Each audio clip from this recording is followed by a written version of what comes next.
우리 옆에 분들하고 이렇게 인사해 봅시다. 하나님께서 당신을 부르셨습니다. 이렇게 인사합시다. 저는 들은 적이 없습니다.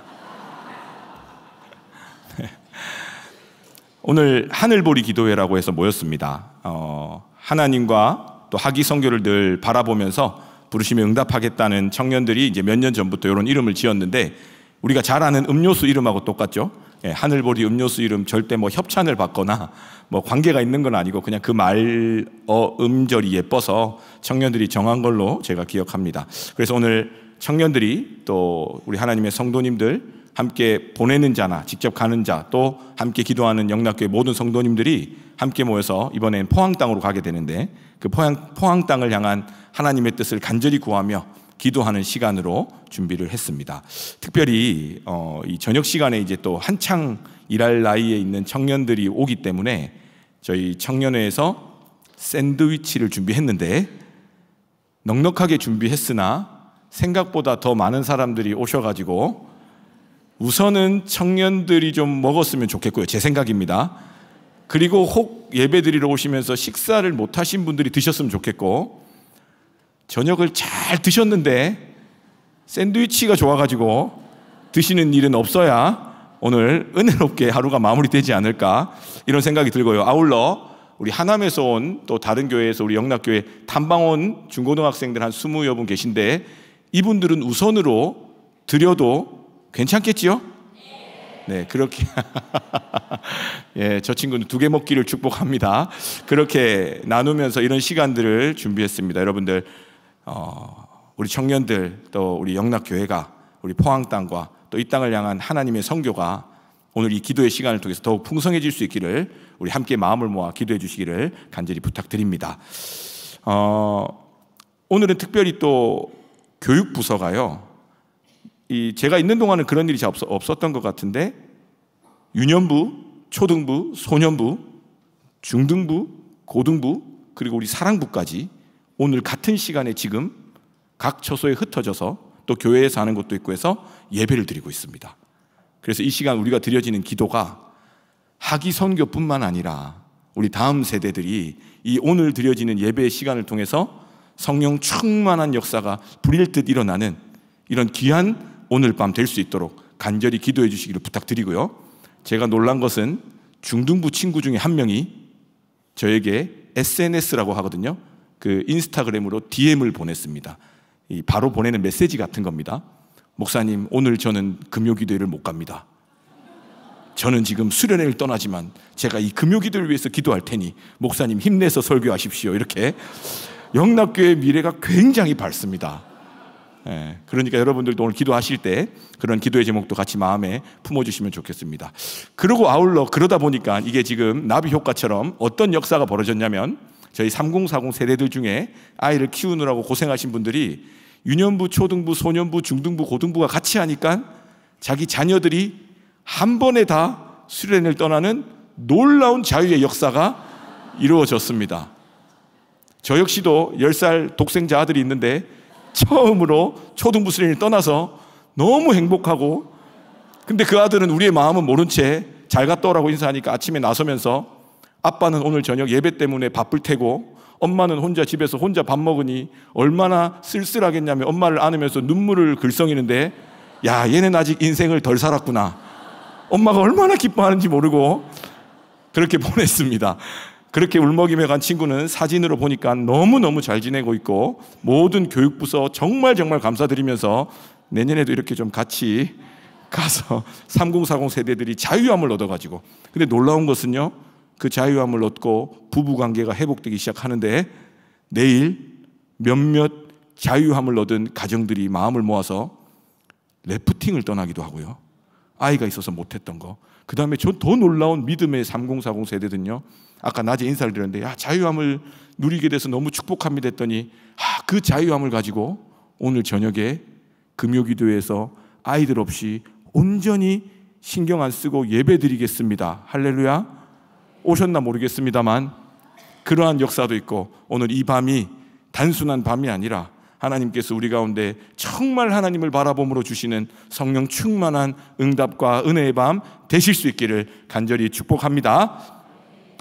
질문을 하나 드려보겠습니다. 여러분들은 우리가 다 신앙생활을 하고 있습니다. 그리고 금요 기도회 정도 나오실 분 되면 이제 믿음의 경험도 많으실 테고, 우리가 또 믿음에 대해서 성경에서 이야기할 때는 믿음이 있다 없다로도 이야기하지만, 또 예수님의 표현들이나 성경의 표현들을 보면 믿음이 크다 작다라고도 표현하기도 합니다. 그래서 이런 질문을 해보고 싶어요. 여러분들이 분명히 예수님 잘 믿고 지냈는데 어느 순간 믿음이 확 쪼그라붙는 것처럼 작아졌던 때는 언제입니까? 그리고 또 동시에 발생하는 게 믿음이 작아지는 것과 같이 커지는 게 뭐예요? 의심이 커지는 거예요. 믿음이 작아지고 의심이 생기기 시작했던 때가 있습니까? 저는 목사로서 부끄럽지만 수시로 경험합니다. 목회를 하다 보면 여러 예배 인도나 모임을 할 때가 있는데, 특별히 이제 어느 정도 모여야 된다라는 책임감이 아무도 주지 않았는데 가지게 될 때가 있습니다. 그래서 우리 청년들이 수요일마다 수요예배 이후에 8시 반부터 10시까지 기도회를 따로 여기 성교관에서 하거든요. 그런데 최근에 이 성교관 앞에 이 배단위 광장 이렇게 깨끗하게 개선 공사를 하다 보니까 이 진입하는 게 굉장히 어렵고 불편해가지고 저 딴에는 이 공사하는 동안에는 수요 기도회 때 찬양 인도하는 우리 찬양 드림부라는 친구들 말고는 많이 올 수 없겠다 생각을 했습니다. 그런데도 제 나름의 믿음은 그럼에도 불구하고 우리가 기도하는 소수가 모여서 이 기도의 자리를 지켜야겠다라는 믿음은 있었으나, 청년들이 그곳에 함께 나와서 예배하는 인원들이 많아질 거라는 생각은 못했습니다. 그런데 어느 날 비가 폭우가 내렸죠. 그래가지고 그 배단위 광장 공수하는 곳이 물바다가 된 적이 한 번 있습니다. 그래서 목사님께서는 오히려 더 좋은 일이다, 방수가 너무 잘 돼가지고 물이 안 씁니다, 얼마나 감사하나. 저도 너무 기적 같은 일로 감사했지만, 청년들이 올 때는 그 길이 없어가지고 막 이쪽 저쪽을 해서 막 안내를 해야 겨우 올 수 있었기 때문에, 그리고 비는 계속 쏟아졌기 때문에 오늘은 많이 안 오겠구나 하고 저는 묵묵히 저 나름의 믿음을 가지고 왔지만, 제가 믿음이 있는 것처럼 보였지만 믿음이 없었던 건 뭐냐면, 생각보다 더 많은 청년들이 그 기도의 자리를 지켜서 기도했고, 그 다음 주에, 이번 주였죠, 폭염으로 또 여전히 길은 막막하고 오긴 어렵고 불편하고 휴가철이고, 그러니까 오늘은 진짜 덜 오겠다. 그러면서 또 저 스스로는 마음을 다잡기는 나 혼자라도 열심히 기도해야지, 우리 또 찬양해주는 친구들하고 해야지 했는데, 이 올해 들어서 가장 많은 50명이 넘는 숫자가 수요일날 여러분 우리 영락교회 청년들이 기도하고 있습니다. 저는 이걸 통해서도 무슨 생각을 하냐면, 하나님의 뜻은 여전히 우리 영락교회를 향해, 그 미래를 향해 펼쳐지고 있음을 느끼게 되는 거죠. 저는 개인적으로 믿음은 없었지만 하나님의 뜻은, 하나님의 때는, 하나님의 역사는 제가 알지 못하는 방법으로 계속 진행되고 있음을 수시로 목격하게 되는 겁니다. 또 이 주중에 한 청년에게 전화를 받았는데요, 너무 공감이 됩니다. 이제 결혼을 준비하고 이제 집을 구하는데, 최근에 이제 나라의 이 규제가 바뀌면서, 대출 규제가 바뀌면서 이 전세집을 구하고 하는 데 있어서 이 여러 가지 어려움을 겪게 된 거예요. 그러니까 당장에 결혼을 사랑하는 사람과 준비해서 하는데 뭐 재산이 넉넉하면 좋지만 또 뭐 그런 사람들이 얼마나 있습니까, 그죠? 그러니까 어려움 중에 그래도 나름대로 열심히 해보려고 하는데 여기서 막히고 저기서 막히고 이렇게 한 두세 번만 막혀보면요, 사람 마음이 많이 힘들어지고요. 제가 아는 이 청년은 믿음이 참 좋은 청년이고, 심지어 직장생활이나 어떤 진로나 이런 경제적인 부분에서도 믿음으로 그 고비고비들을 은혜 가운데 잘 넘어왔던 청년이라서 전혀 이런 고민을 안 할 줄 알았는데, 목사님 이래도 안 되고 저래도 안 되니 참 하나님께서 나를 향한 어떤 뜻, 은혜를 모르는 것은 아닌데 자꾸 그 믿음이 작아집니다, 약해집니다, 이야기를 하더라고요. 그리고 정말 이 결혼, 내 삶을 인도하시는 이 걸음이 맞는지 모르겠다, 의심이 생기고, 그런 어려움을 눈물을 꾹꾹 눌러가면서 통화상으로 이야기하는 그런 통화도 있었습니다. 너무 이해가 되고 참 너무 마음이 아팠고, 그 가운데도 다시 한번 하나님께서 은혜 베풀어 주시기를 같이 간절한 마음으로 눈물로 통화를 했던 기억이 납니다. 그뿐이 아닙니다. 갑작스럽게 가족 중에 가정이 그러니까 이번 주 2주 안에 또 생긴 일들이에요. 제가 옛날 이야기를 또 하는 게 아니고요. 계속 다니면 다닐수록 이런 이야기들이 너무도 많아요. 갑작스럽게 가족이 너무 아픕니다. 그러다 보니까 또 믿음이 작아지고 의심이 생기는 거죠. 갑자기 직장에서 어려움을 겪습니다.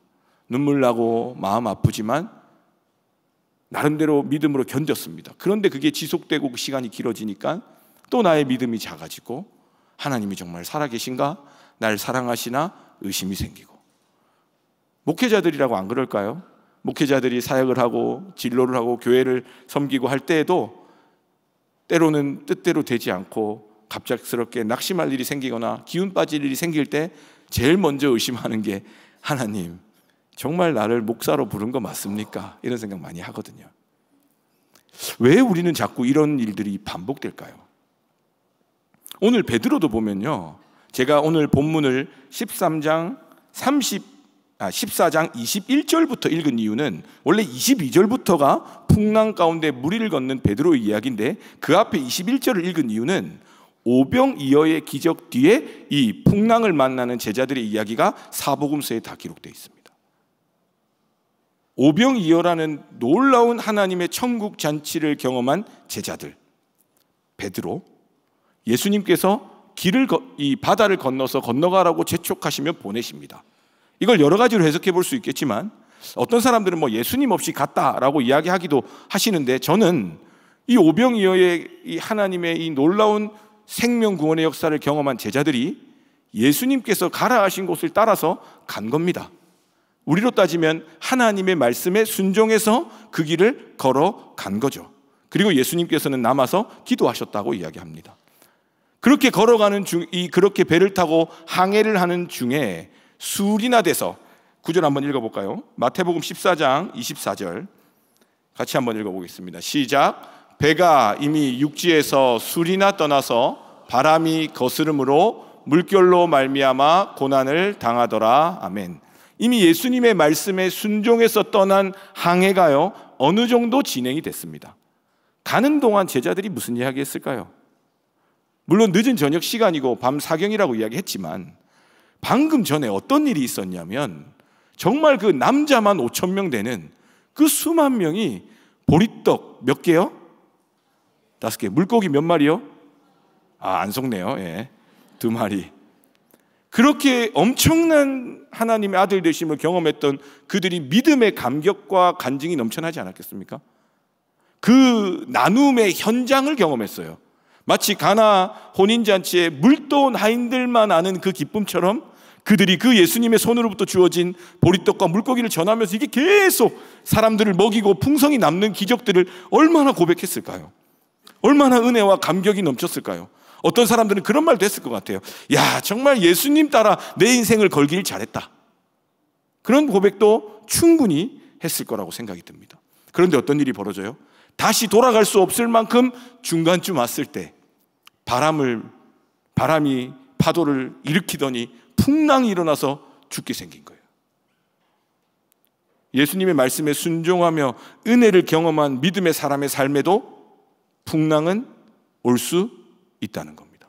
믿음이 약해지고 떨어지고 어떤 문제가 생기는 게 아니라 그냥 주님 말씀 따라가는 삶에도 풍랑을 만날 수 있다라는 것을 오늘 우리가 마음으로 인정할 때에 우리의 삶의 풍랑을 바라보는 태도가 완전히 달라질 수 있다는 거죠. 자, 풍랑을 만났습니다. 예수님께서 다 모든 것을 아시는 주님의 섭리 안에 예수님은 물리를 걸어서 제자들에게 오십니다.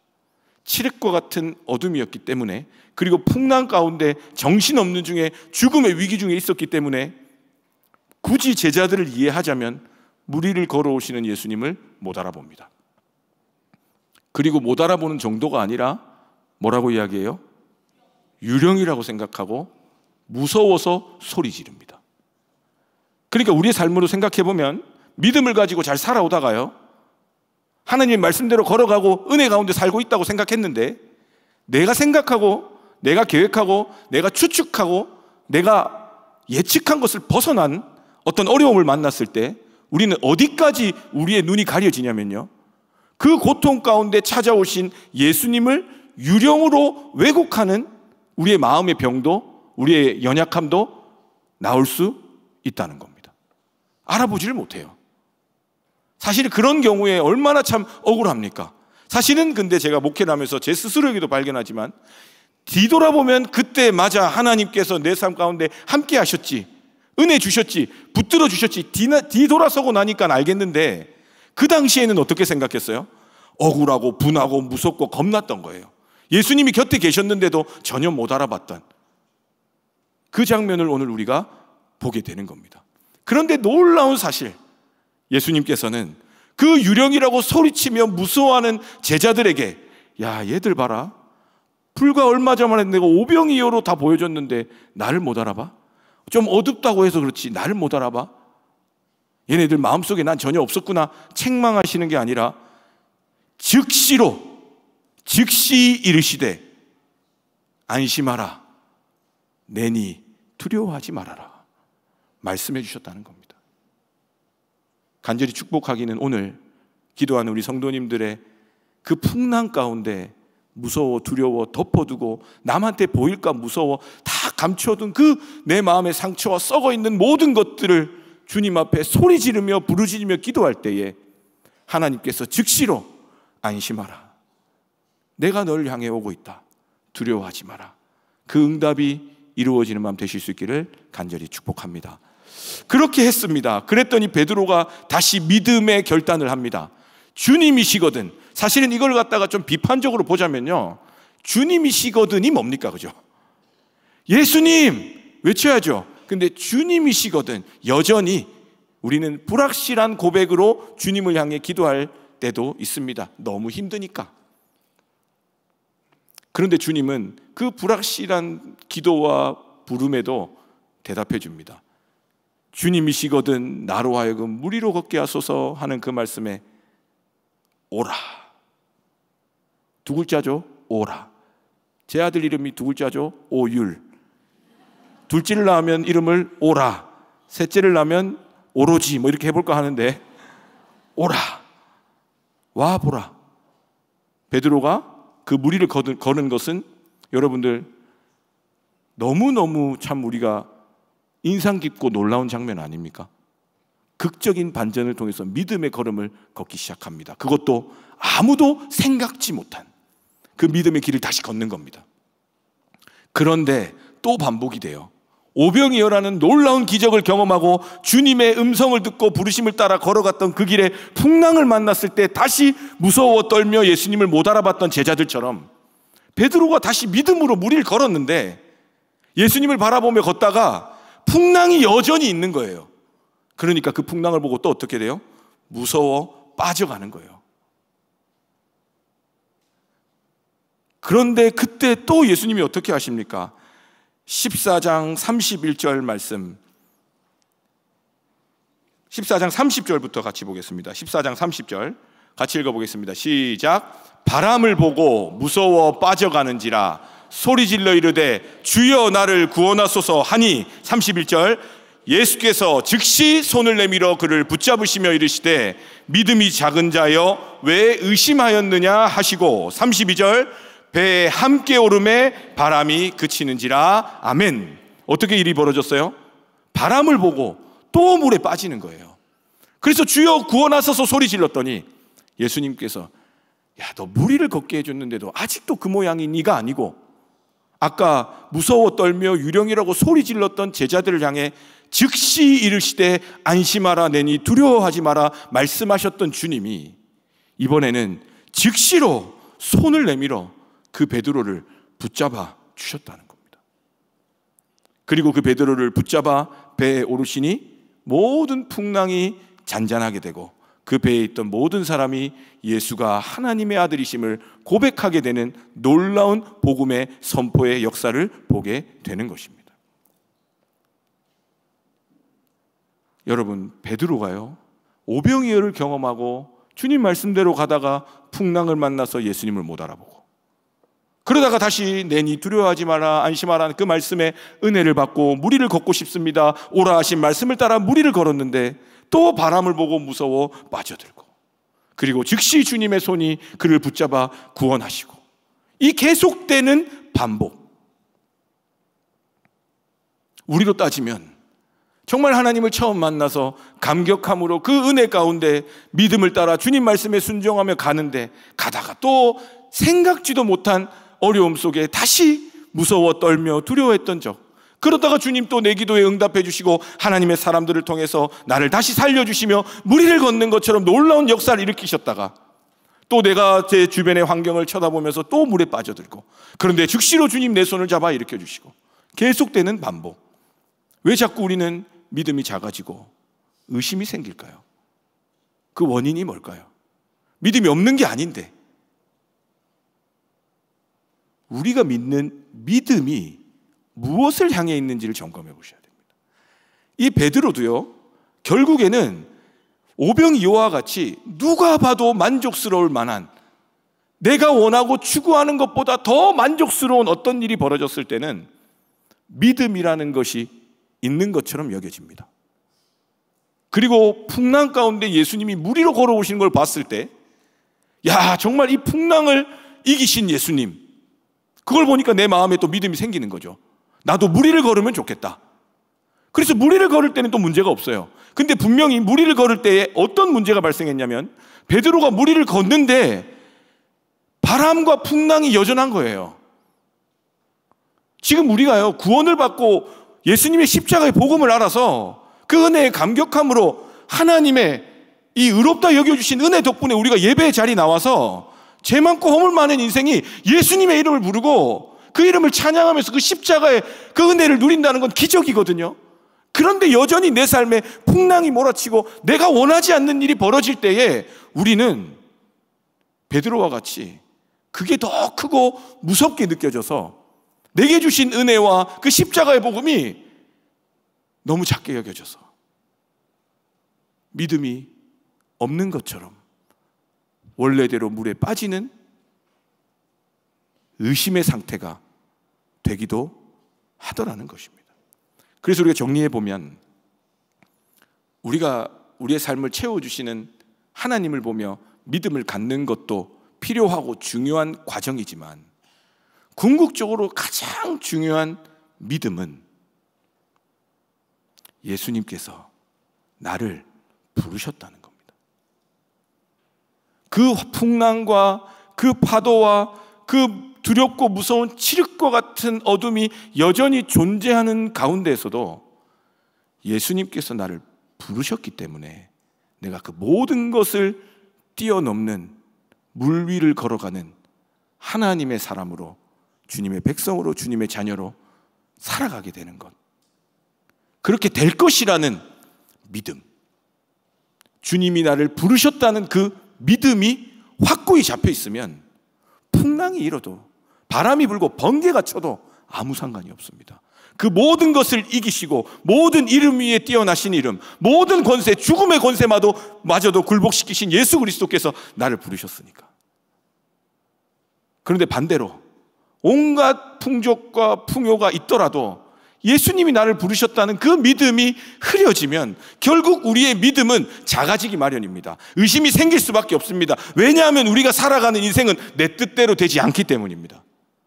아유, 목사님 40 좀 넘으신 것 같은데 어떻게 알아요? 그러실 것 같은데, 제가 그럴 줄 알고 이번 주에 80이 넘으신 권사님, 장로님, 선교사님, 그리고 권사님 2분, 총 5분을 이번 주에 만날 수 있었는데요, 제가 여쭤봤습니다. 일단 너무 놀라운 건 80이 넘으셨는데도 너무너무 건강하셔서 우리 영락교회에 진짜 복받은 우리 믿음의 어르신들 많은 것 같아서 그걸 놀랍다고 경이로움을 표시하면서 여쭤봤어요. 권사님, 또 다른 교회 장로님도 계신데, 장로님 80이 넘으셨는데 제가 젊은 사람들 사역을 하고 있는데 젊은 사람들한테 인생이란 무엇이다 라고 정리해 주시면 뭐라고 말씀하시겠습니까? 라고 물어봤습니다. 여쭤봤더니 좀 많이 놀라시는 눈치예요. 그런 질문을 잘 못 받아보신 것 같아요.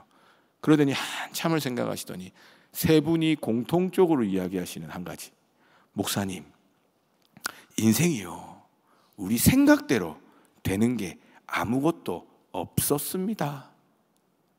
그렇다고 그분들 삶이요, 뭐 정말 세상적으로나 신앙적으로 볼 때 엉망진창이고 손에 남는 게 아무것도 없어서 그 말씀하신 게 아닙니다. 그냥 누가 봐도 참 훌륭하고 덕이 되고 본이 되는 삶을 살아오셨거든요. 지금도 여전히 그 연세에 북한을 위한 선교도 하시는 분도 계시고, 또 한 교회 장로님으로 애써서 섬기는 분도 계시고, 그 불편한 중에도 늘 기도의 자리를 지키시는 권사님도 계시고, 제가 볼 때 너무너무 정말 존경할 만한 믿음의 여정을 걸어오셨는데 그 말씀을 하시더라고요. 그 이유가 뭐냐면 중간중간 내 뜻대로 되는 것 같은 일을 만난 적도 있죠. 그런데 그 횟수가 많아지고 80이 넘고 그 모든 인생을 통틀어 보니까 어디에 수렴을 해요? 결과가? 이 인생이라는 게 내 생각하고 내 뜻대로 되는 것이 하나도 없다고 결론 지었다는 거예요. 그런데 이만큼 살아온 걸 생각해 보니 모든 것이 다 하나님의 은혜였다는 겁니다. 그래서 하나님께 감사할 수밖에 없고, 하나님이 없으면 그 인생은 제대로 살 수가 없다고 그 이야기를 꼭 해주고 싶다 이야기하시더라고요. 지금 여러분 뜻대로 뭔가 좀 되는 것 같다 할 때는 오히려 경계하셔야 돼요. 왜냐하면 그때 하나님의 은혜를 구하고 하나님을 의지하고 하나님의 부르심을 떠올리고 바라보며 나아가기보다는 내 경험이나 내 지식이나 내 가진 걸 더 의지하기 마련이니까요. 오늘 베드로처럼 우리가 살다 보면 믿음을 갖고 살아가지만 풍랑 가운데 무서워 떨며 소리 지를 때가 있습니다. 예수님을 보고도 유령처럼 느껴질 때도 있습니다. 예배를 드리고 말씀을 읽는데 그 말씀이 더 나를 불편하게 할 때도 있습니다. 그렇지만 기억하실 것은 예수님이 지금도 우리를 보시고 우리를 향해 걸어오고 계시다는 겁니다. 그리고 또 한 가지, 우리가 믿음으로 결단하고 걸어 나갔는데, 결심하고 헌신했는데, 오늘로 따지면 하선 가기로 결단했는데 시험거리가 막 생겨요. 내가 이제 예수님 믿기로 예배도 좀 잘 들어보려고, 그리고 부서도 맡아서 섬기고, 또 내가 좀 뭔가 생명을 살리는 일을 해보려고 결단하고 일어섰는데, 걸어가는데, 그래서 무리를 걷고 있는데, 아이고 예수님이 오라고 해서 무리를 걸으면 풍랑이 좀 잔잔해질 줄 알았는데 여전히 풍랑이 있는 거예요. 갑자기 무서운 생각이 들면서 물속으로 빠져들어가는 겁니다. 그때도 우리가 기억해야 할 것은 주님을 향한 외침, 부르짖음이 회복되어야 합니다. 저는 기도할 때 점잖게 기도하는 것도 좋아합니다.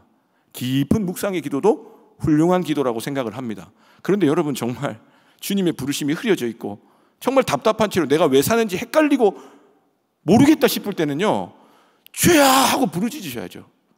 한번 해볼까요? 죄야 하고 부르짖으셔야죠. 즉시로 우리의 손을 붙잡아 주시는 하나님을 경험하게 될 줄로 믿습니다. 그 80 넘으신 권사님, 장로님들하고 이야기하면서 남매셨는데, 5남매신데 88, 83, 81 이 정도 되셨던 것 같은데 이북에서 넘어온 이야기를 해주시는 거예요. 제가 영락교회에서 진짜 많이 듣거든요. 뭐 별별 정말 기적과 같은 이야기들이 있는데 오늘 이 주여 부르짖는 것과 너무 딱 맞는 이야기가 있더라고요. 어머님과 그 5남매가 밤늦게 그 썰물로 빠져나간 갯벌을 건너오는데, 이게 갯벌이 평평할 것 같지만 막 언덕처럼 막 굽이굽이 돼 있는 경우가 많답니다. 그런데 할머니께서 팔을 다치셨는데 할머니를 모시고 어머니와 5남매가 오는데 칠흑 같은 어둠에 그 남한으로 다시 내려가는 그 배를 타야 되는데 군사용 배였다고 합니다. 그래서 군사용 배로 와서 군인을 내려놓고 이 남한으로 내려가고자 하는 사람들을 태워가고 이런, 그래서 시간 맞춰 가야 되는 거예요. 막 가는데 젊은 사람들은 막 빨리 가더래요. 근데 그 가정은 가기가 어려웠던 거죠. 할머니가 아프시니까. 근데 갯벌에 계속 빠지는 거예요. 그래서 이 한쪽 발을 빼면 또 한쪽 발이 빠지고, 한쪽 발을 빼면 또 한쪽 발이 빠지고.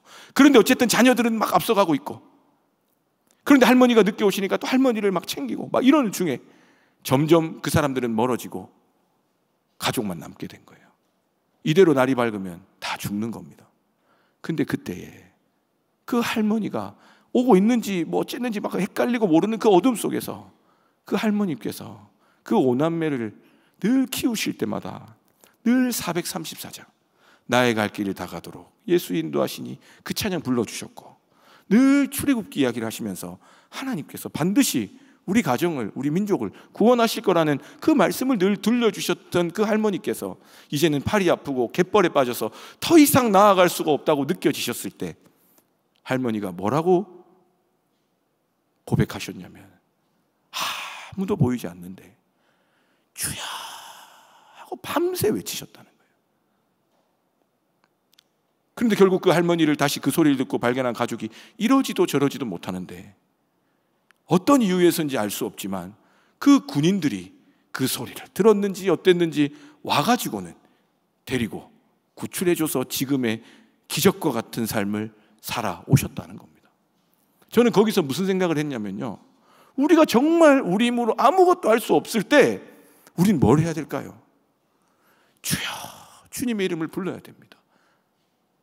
현대 기독교인, 현대 그리스도인들이 그 기도의 소리가 조금 올드하고 조금은 세련되지 못해 보일 수도 있지만 정말 내가 생각지도 못한 고통 가운데 처해졌을 때는요, 이 한 가지밖에 없습니다. 주여.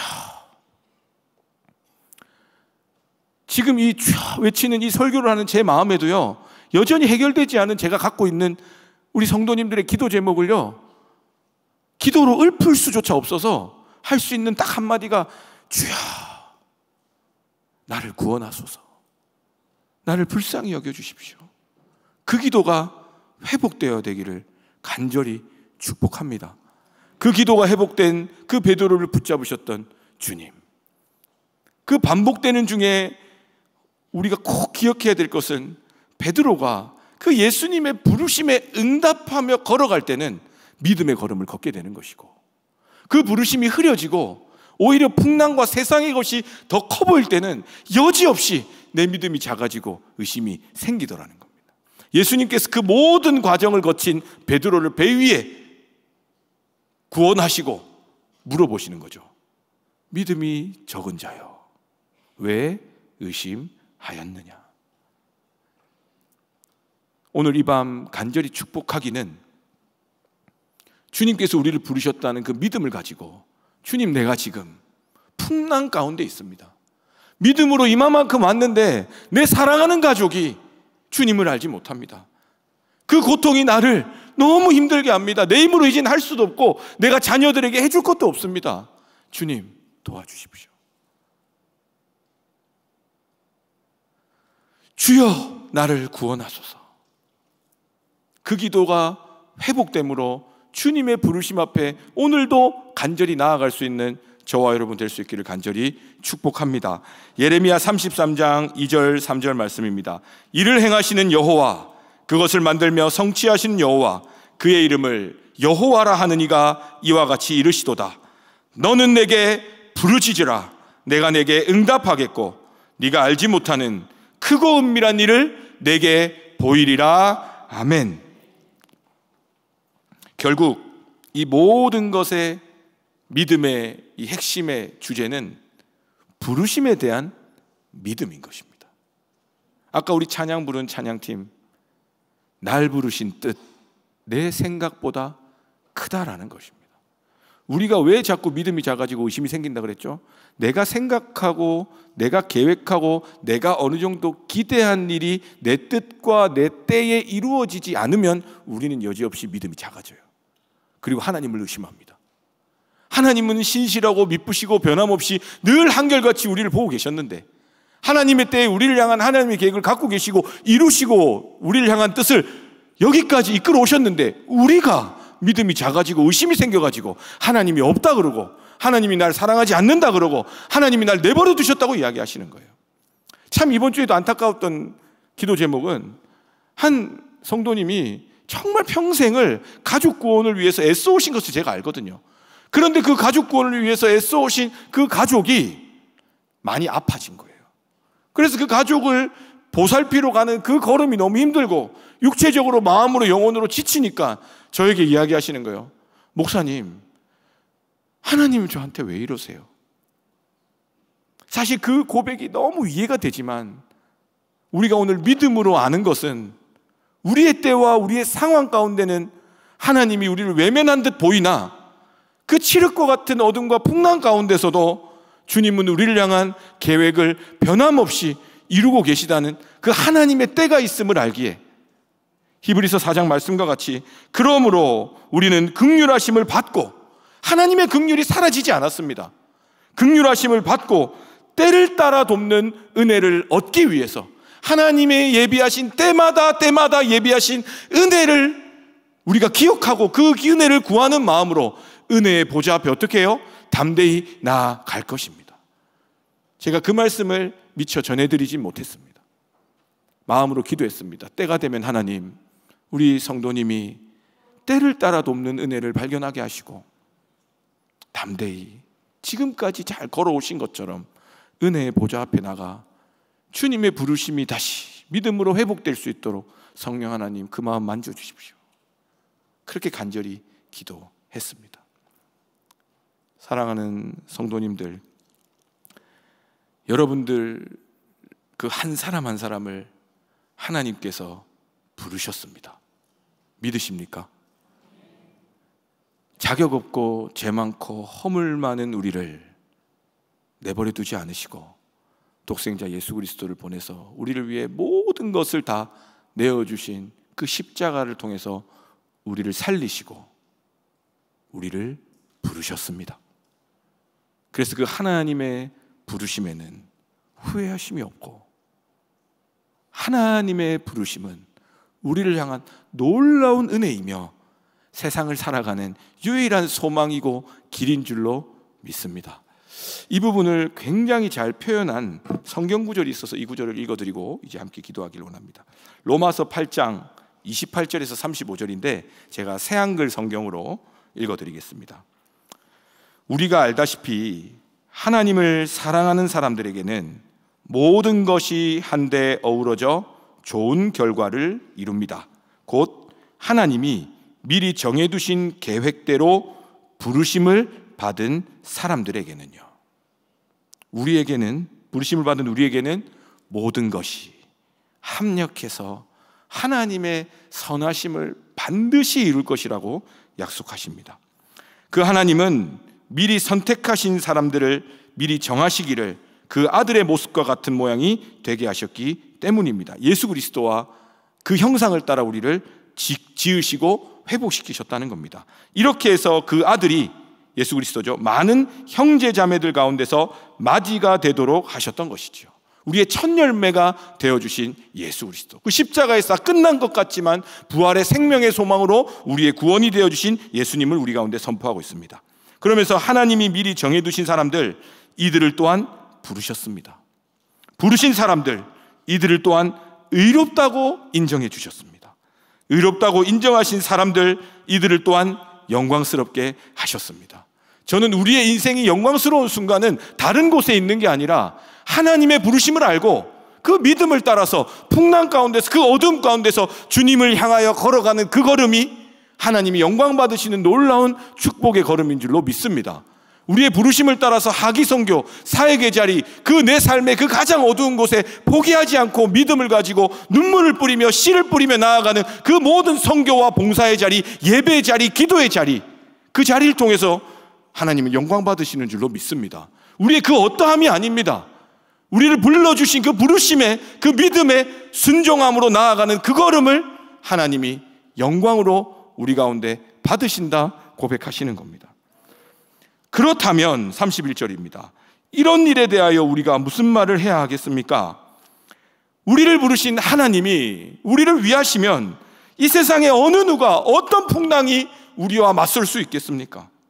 하나님은 자기 아들을 아끼지 않으시고 우리 모두를 위해 내어주셨습니다. 그렇다면 당연히 그분이 그 아들과 함께 다른 모든 것도 우리에게 은혜의 선물로 베풀어 주시지 않겠습니까? 하나님이 선택하신, 부르신 이 사람들을 누가 고발하겠습니까? 우리를 의롭다고, 우리를 인정하고 우리를 살려주신 분이 우리를 사랑하시고 우리를 부르신 하나님이십니다. 그 하나님의 부르심이 절대로 흐려지지 않으시기를 주님의 이름으로 축복합니다. 그 부르심이 있으면 그 풍랑 가운데서도 무리를 걷게 됩니다. 그 어두운 풍랑 가운데 내가 무서워 떨 때에도 주님의 음성이 들려서 안심하라 내니 두려워하지 말라는 그 말씀 가운데 주님을 똑바로 보게 될 줄로 믿습니다. 그래서 우리의 삶의 항해의 여정 가운데에 주님이 함께 하시고 우리의 걸음을 주님이 인도하실 줄로 믿습니다. 마지막입니다. 유죄 판결을 내릴 수 있는 사람이 누굽니까? 스스로에게 자책하고 죄책감에 매여 있는 분들에게 주시는 말씀입니다. 우리는 모두 다 죽어야 될 죄인들인데 우리를 살려주신 그 불러주신 하나님, 그 하나님이 우리를 의롭다 하시는데 어느 누가 유죄 판결을 내리겠냐는 겁니다. 그 은혜를 회복하기를 축복합니다. 그리스도 예수님은 죽으셨을 뿐만 아니라 일으킴 받아 살아나신 분입니다. 또한 하나님 오른쪽에 계시는 분으로 우리를 위해서 대신 간청하시는 분입니다. 누가 우리를 그리스도의 사랑에서 떼어낼 수 있겠습니까? 고난이나 옥잼이나 박해나 굶주림이나 헐벗음이나 위험이나 칼입니까? 오늘 본문으로 하면 풍랑도, 그 어떤 죽음을 삼킬 것 같은 그 바람도 우리를 무너뜨릴 수 없습니다. 하나님의 부르심에 아멘하며 주여 나를 구원하소서 순종하며 결단하며 나아가는 부르심받은 자들, 하나님의 사람들을 결코 무너뜨릴 수 없다라는 것입니다. 다시 한번 축복하기는 우리의 믿음의 여정이, 믿음의 항해가 풍랑이 없는 것이 아닙니다. 어두움이 찾아오지 않는 것이 아닙니다. 위험이나 칼이나 위협이나 두려움이나 실패감이나 무기력감이 찾아오지 않는 것이 아닙니다. 그 모든 것들이 하나님의 부르심을 받은 자들을 이길 수 없다라는 것입니다. 간절히 축복하기는 요한계시록, 제가 읽어드리겠습니다. 요한계시록 17장 14절 말씀처럼 그들이 어린 양과 더불어 싸우려니와, 어린 양은 그 예수 그리스도죠. 만주의 주시오 만왕의 왕이심으로 그들을 이기실 터이요 또 그와 함께 있는 자들 곧 부르심을 받고 택하심을 받은 진실한 자들도 이기리로다. 우리 사랑하는 성도님들의 삶이 하나님의 부르심으로 그 걸음 가운데 믿음으로 승리하시고 감격하시는 우리 모두 되실 수 있기를 주님의 이름으로 축복합니다. 기도하겠습니다. 하나님 감사합니다. 죄 많고 허물 많은 우리들, 시시때때로 믿음이 작아지고 의심 가운데 쌓여 주님을 주님으로 보지 못하고 무서워 떨며 주저앉는 우리들 포기하지 아니하시고 즉시로 말씀하시며 안심하라 두려워 말라 위로하시며 주여 나를 구원하셔서 간절히 부르짖을 때에 즉시로 우리의 손을 잡아주시며 우리의 인생 가운데 자정하시는 그 예수 그리스도께서 오늘 우리를 불러주심에 감사드립니다. 하나님 그 부르심의 은혜가 회복되는 이 밤 되게 하여 주시옵소서. 성령 하나님 이 시간 우리 가운데 충만하게 역사하셔서 우리를 부르시고 살리신 십자가의 복음이 우리 가운데 아멘으로 응답되는 거룩한 이 밤 될 수 있도록 이 시간 함께하는 모든 심령들 가운데 성령으로 임재하여 주시고 말씀하여 주시고 역사하여 주시옵소서. 그리하여 우리의 모든 문제 가운데서도 여전히 우리를 비추시고 바라보시고 다가오시는 예수님을 발견하게 하여 주시고 우리의 모든 풍랑 가운데서 믿음으로 걷다 낙심하여 쓰러지며 오래된 기도 제목으로 인하여 주저앉은 기도 제목이 있다면 다시 회복되게 하셔서 주님을 향해 간절히 부르짖고 주여 나를 구원하소서 기도함으로 인하여 주님이 즉시로 내 손을 잡는 놀라운 응답을 받는 이 밤 될 수 있도록 성령 하나님 우리와 함께하여 주시옵소서. 계속되는 기도 시간 가운데도 성령님 힘을 더하시고 말씀하여 주시고 응답하여 주시옵소서. 오늘도 우리 찬양 가운데 홀로 영광 받으실 우리 주님 예수님의 이름으로 간절히 기도드립니다. 아멘.